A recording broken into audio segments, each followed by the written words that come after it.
சாயிரம். ஜெய் ஜெய் சாயிரம். உன்னுடைய எதிர்காலத்தை பற்றி கருத்தில் கொண்டு நான் எடுத்த முடிவு இது. தனிமையாக இருப்பது போல உணர்கிறாயா? உன் சாயிநாதரை மனதில் நினைத்துக்கொள். உன்னுடைய தனிமையை நான் போக்குகிறேன். என்னிடம் வரத்தை கேட்டு கையேந்தி நின்றாயே, இப்பொழுது உன் சாயப்பா உன்னை நோக்கி வந்திருக்கிறேன். என்ன வேண்டுமோ கேள். கேட்டு கை நிறைய வரங்களை அள்ள அள்ள பெற்றுக்கொள். சாயப்பா உன்னை நோக்கி வந்திருக்கிறேன். வரம் தரவே வந்திருக்கிறேன். சந்தோஷமாக இருக்கிறாயா என் பிள்ளையே? என் அன்பு பிள்ளையே, மனதிற்குள் எத்தனை நாள் என் கஷ்டங்களை புழுங்கி நான் அழுவது என்ற உன் குமுறல் என் செவிக்குள் எப்படி எட்டாமல் இருக்கும்? நான் கஷ்டங்களால் சூழ்ந்து கொண்டு மனவேதனையில் குமுறி கொண்டிருக்கும் என் வார்த்தைகள் உங்களுக்கு விழவில்லையா என்று நீ கேட்ட கேள்வி என் காதில் விழாமல் எப்படி இருக்கும் என் பிள்ளையே? உனது வழிகளெல்லாம் பறந்து போகும். அவைகள் உன்னை முள் போல் குத்தும் அளவிற்கு இருக்கலாம். ஆனால் அவற்றை அகற்ற நான் உன்னிடத்தில் இருக்கிறேன். கஷ்டம் என சொல்லிக்கொண்டு இருப்பதால் நீ எதிர்கொள்ளும் கஷ்டம் மேலும் கடினமாகத்தான் இருக்கும். படிகளில் மேலே அடியெடுத்து வைக்கும்போது உன் கால்களின் வேகத்தை கவனித்துப்பார். அதேபோல் நீ கீழே அடியெடுத்து வைக்கும் போதும் உனது அடிகளை கவனித்துப்பார். இரண்டும் ஒன்று போல்தான் இருக்கும். ஆனால் நீ எடுத்து வைக்கும் அடியில் மேலேயும் கீழேயும் உள்ள வித்தியாசங்கள் இருக்கிறது தானே? வாழ்வில் ஒருவருக்கு வரும் மேலோங்கிய நேரத்தில் அவர்களுக்கு எல்லாம் உயர்வாகத்தான் இருக்கும். அதே போல மேலே ஏறிய அடிகள் மீண்டும் கீழே நோக்கி அடிகள் வரத்தான் செய்ய வேண்டும். அதுதான் வாழ்க்கையின் ரகசியம். வாழ்வில் உயர்வு தாழ்வு ஏற்றம் இறக்கம் எல்லாம் யதார்த்தம்தான், இயல்புதான். ஆனால் அதை புரிந்து கொண்டு நீ எடுக்கும் அடிகளில் உன் பலத்தை சோதிக்கும் அளவிற்கு கடினங்கள் வந்தாலும் அதை தாண்டி நீ அடிகளை எடுத்து வைக்க வேண்டும். அதுதான் நீ வெற்றி அடைவதற்கான வாழ்க்கையின் சூட்சுமம். வாழ்கின்ற வாழ்க்கை ஒரு வட்டத்தின் வடிவுதான். அதனுள் நமக்கு நாம் ஈட்டுக்கொள்ளும் அளவுகோல் என்பது நம்மை எச்சரிக்கும் அபாயமணிதான். போகும் அடிகள் சரிதான். அவைகள் உன்னை கொண்டு போகும் திசை சரியானதா என்று உன் மனதில் உனக்கு எழும் எச்சரிக்கை மணியாய் என் குரல் எப்பொழுதும் இருக்கும் என் பிள்ளையே. அந்த வட்டத்திற்குள் மாயை என்ற நிழல் பின்தொடர்ந்தால் உன்னுள் நீ போடும் வட்டத்திற்குள்ளேயே மாயையின் ஆதிக்கம் ஆரம்பிக்கும். அது என்னிடமிருந்து உன்னை தூரப்படுத்தி ஆசைகளை அருகில் கொண்டு வர வைக்கும். அவற்றை தடுக்க உன்னை அந்த வட்டத்திற்குள் இருந்து இழுத்து கொண்டு மேலோங்கி நீ வர வேண்டும். அதற்காக நான் என் கைகளை உனக்கு தருகிறேன்.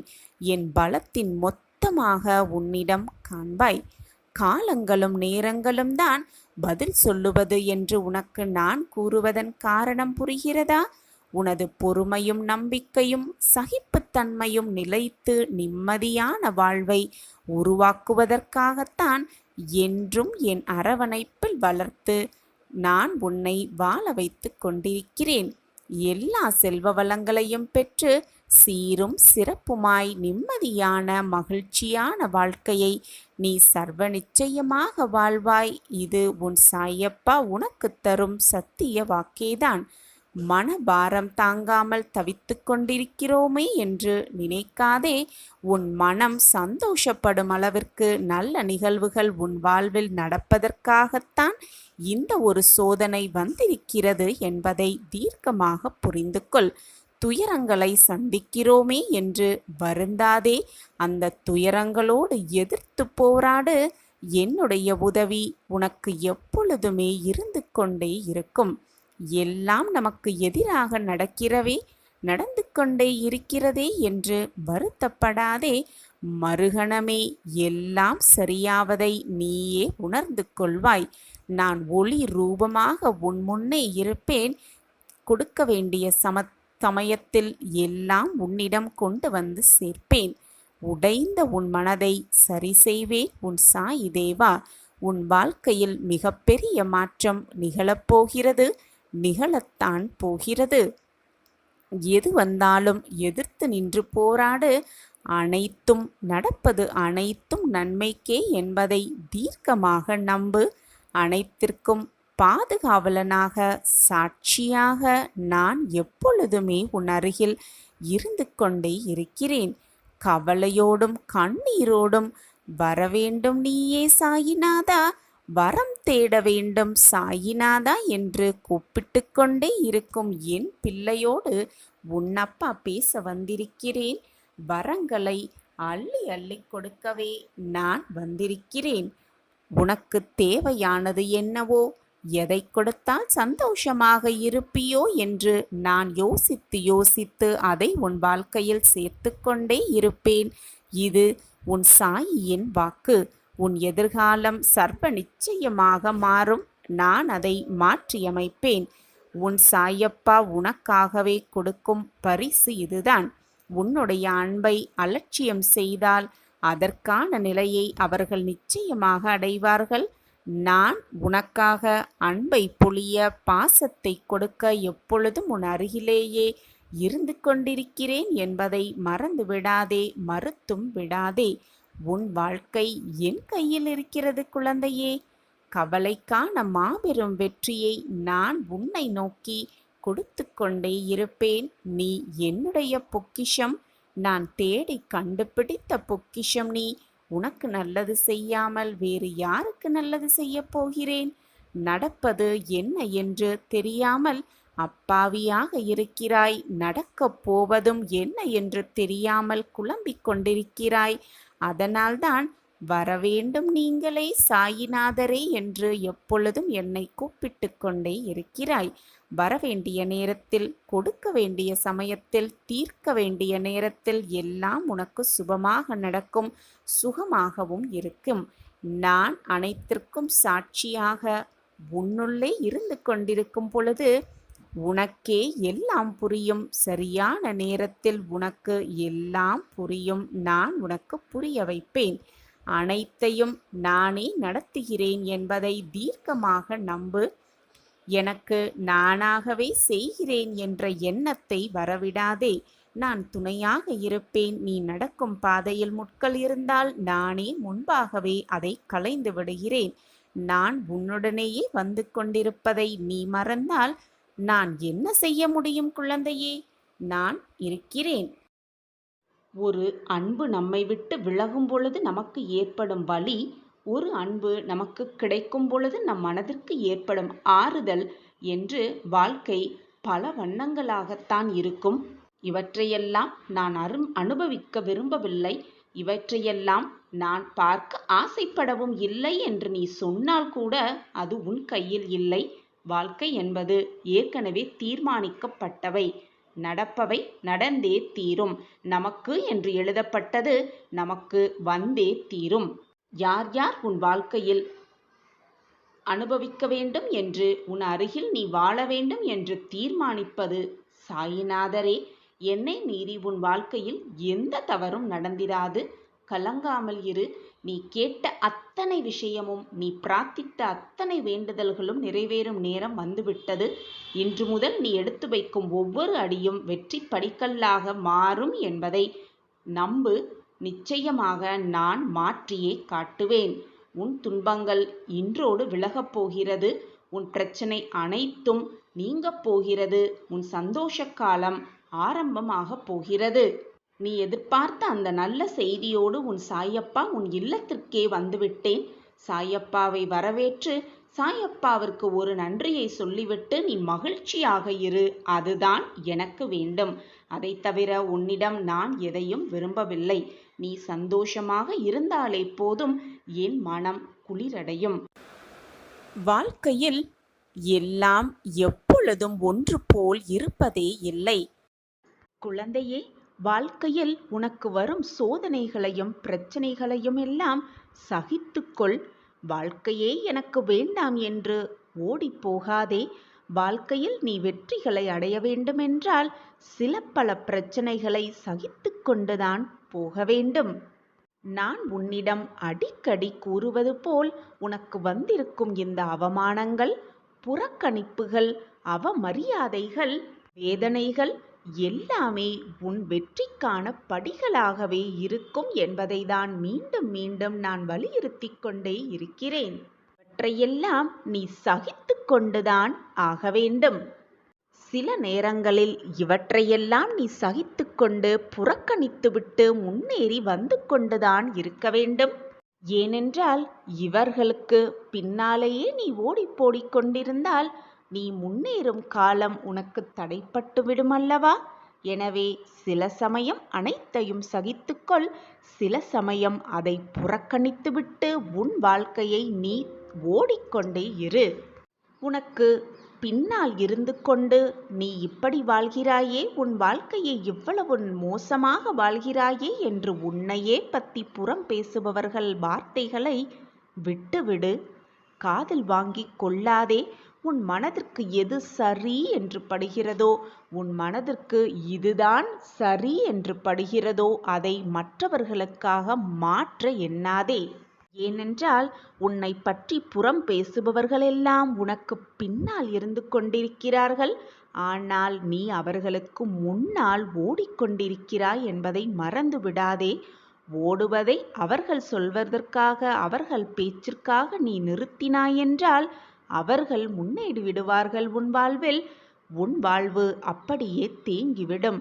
எனவே குழந்தையே, எதையுமே காதில் வாங்கிக் கொள்ளாமல் ஓடிக்கொண்டே இரு. விழுந்தாலும் மீண்டும் எழுந்து ஓடிக்கொண்டே இரு, முயற்சித்து கொண்டே இரு. நிச்சயமாக வெற்றி என்னும் இலக்கை நீ எட்டிப் பிடிப்பாய் மிக சுலபமாக. நீ ஓடிக்கொண்டே இரு.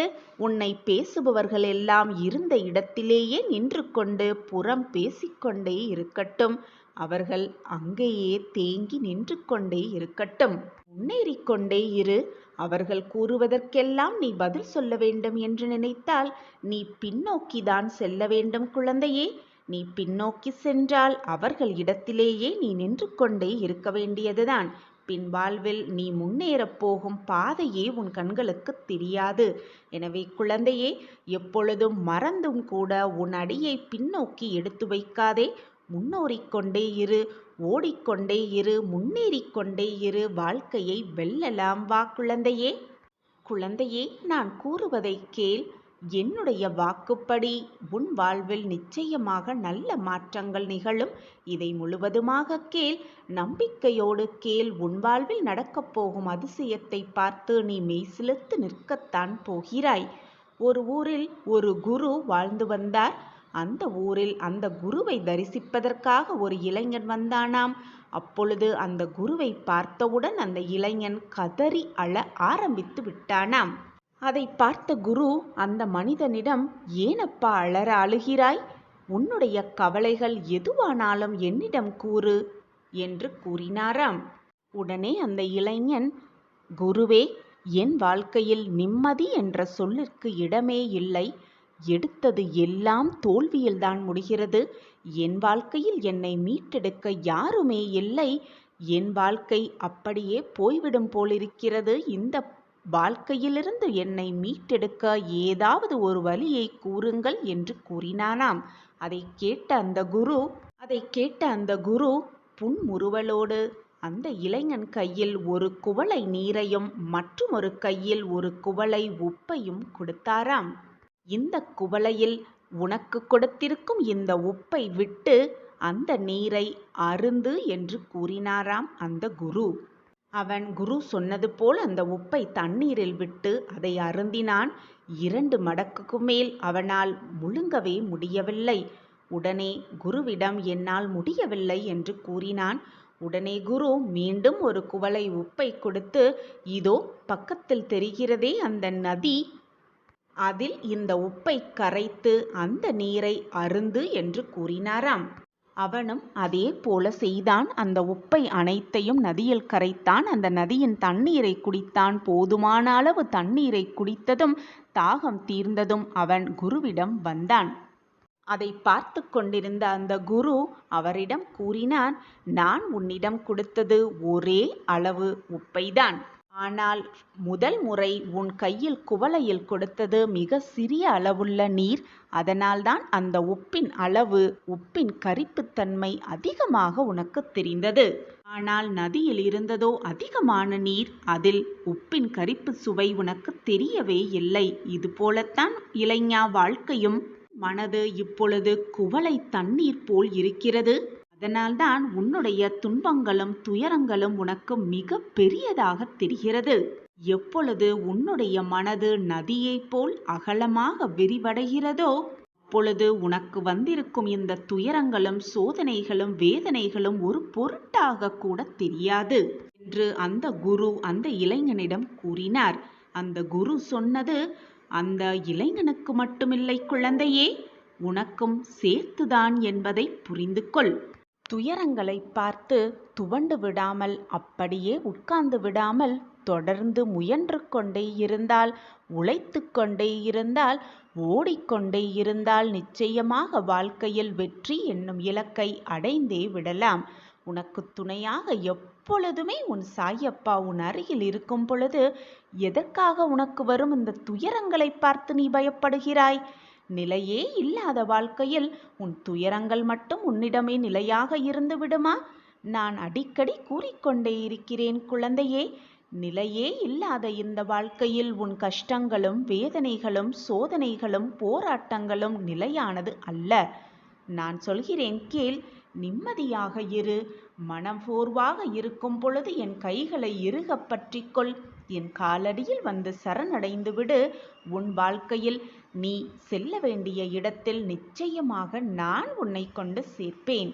உனக்கு முன்னால் உன் பாதுகாவலனாகவும் உனக்கு பின்னால் நான் அனைத்துமாகவும் நின்று உன் வாழ்க்கையில் நீ செல்ல வேண்டிய இலக்கை நிச்சயமாக நான் உன்னை கொண்டு சேர்ப்பேன்.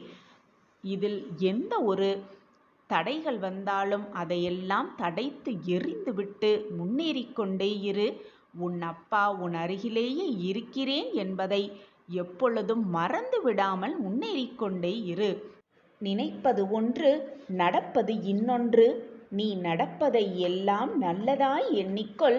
நீ நினைப்பது ஒரு நாள் நிச்சயமாக நடக்கும்.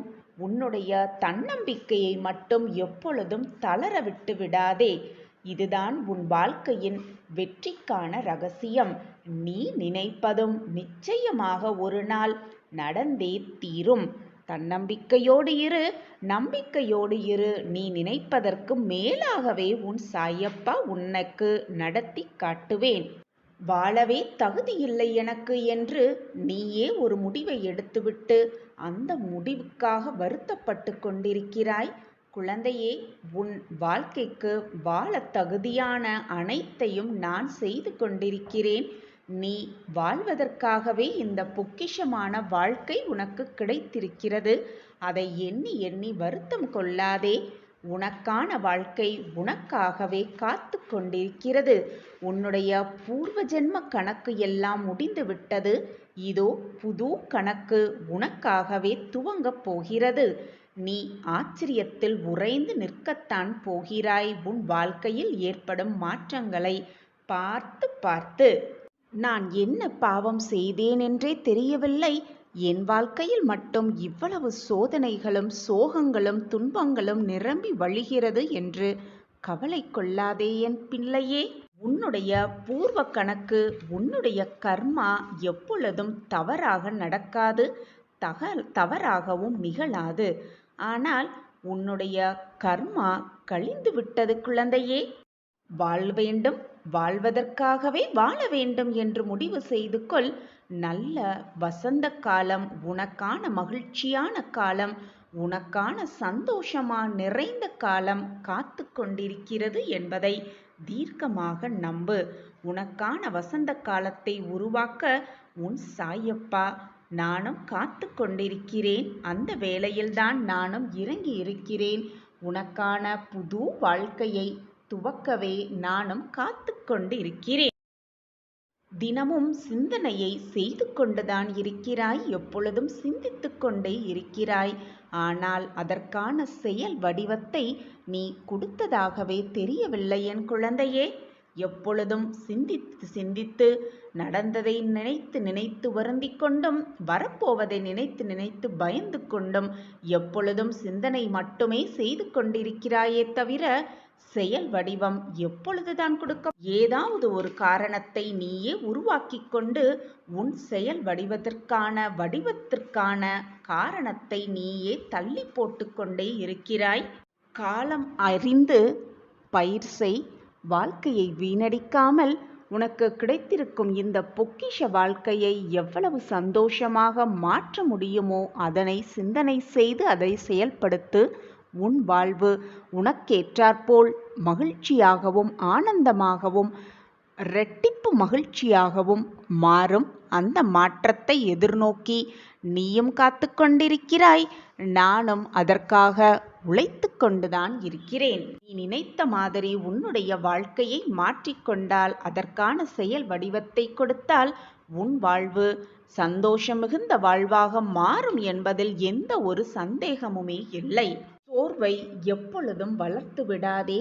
சோம்பலாக நீ இருந்தால் உன் வாழ்வே உனக்கு இரக்கமாகவே மாறிவிடும். ஏற்றத்தை எதிர்நோக்கி காத்து கொண்டிருந்தால் எப்பொழுதும் சுறுசுறுப்பாக இரு. சிந்தனை செய்து கொண்டே இரு, ஓடிக்கொண்டே இரு, உழைத்து கொண்டே இரு, போராடிக்கொண்டே இரு. உன் வாழ்க்கையை வென்றே காட்டிவிடலாம் மிக சுலபமாக. அவரவர் செய்த கர்ம வினைகளை அவரவர் அனுபவித்தே ஆக வேண்டும் என்பது எல்லோருக்கும் இருக்கும் விதிதான். நீ மட்டும் அதற்கு விதிவிலக்கு அல்ல. உலகத்தில் உள்ள அனைவரும் அதை தாண்டித்தான் வந்து கொண்டிருக்கிறார்கள். அவரவர் செய்த பாவ புண்ணியத்தின்படி இன்பமும் துன்பத்தையும் அனுபவித்து கொண்டுதான் இருக்கிறார்கள். எனக்கு மட்டும் சோதனை, எனக்கு மட்டும் வேதனை, என் வாழ்க்கையில் மட்டும் பிரச்சனைக்கு மேல் பிரச்சனை என்று சொல்லுவதை முதலில் நிறுத்திவிடு.